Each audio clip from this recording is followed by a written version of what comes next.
এরকম পদ্ধতিতে egg chowmein বানালে বাইরে থেকে খাওয়ার কোনো প্রয়োজনই পড়বে না।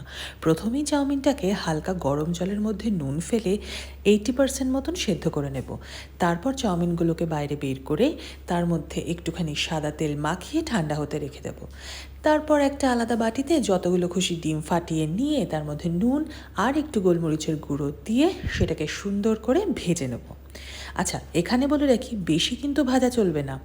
একটুখানি লাল লাল কালার চলে আসলেই সেটা ফটাফট কড়াই থেকে তুলে ফেলো, আর সেই কড়াইতে আবার খানিকটা সাদা তেল দিয়ে দাও।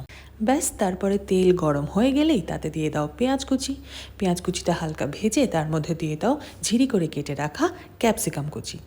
ক্যাপসিকাম আর পেঁয়াজটা হালকা কালার চেঞ্জ করলেই তার মধ্যে বাকি যে সবজিগুলো কেটে রাখা সেগুলো দিয়ে দাও। আমি যেমন এখানে দিয়েছি গাজর, কুচি করে রাখা লঙ্কা আর বাঁধাকপি।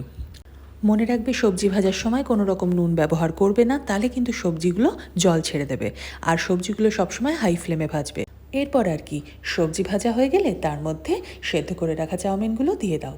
তারপর হালকা হাতে নাড়াচাড়া করে ভালো করে সবজির সাথে মিশিয়ে নাও। বিশ্বাস করো, এই রকম করে চাউমিন বানিয়ে একবার খেলে দোকানে টাকা খরচা করে চাউমিন খেতে আর এক ফোঁটাও ইচ্ছা করবে না।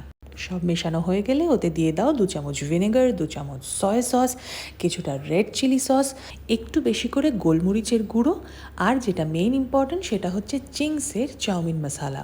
এটা কিন্তু স্বাদটা একদম দোকানের মতন এনে দেয়। তারপর আর কি, সব ভালো করে হালকা হাতে মিশিয়ে নিলেই এক্কেবারে দোকানের মতন চাউমিন রেডি। আর হ্যাঁ, ওপর দিয়ে ডিমের ভাজাটা দিতে ভুলো না, না হলে কিন্তু ভেজ চাউমিন হয়ে যাবে। যাই হোক, দেখে মনে হচ্ছে তো একদম দোকানের স্টাইলের চাউমিন। অবশ্যই বাড়িতে একবার ট্রাই করো।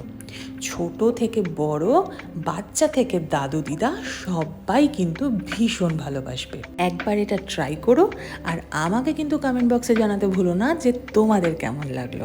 সব শেষে একটু পেঁয়াজ কুচি, গ্রিন চিলি সস আর টমেটো সস দিয়ে গরম গরম সার্ভ করো। আজকের জন্য টাটা।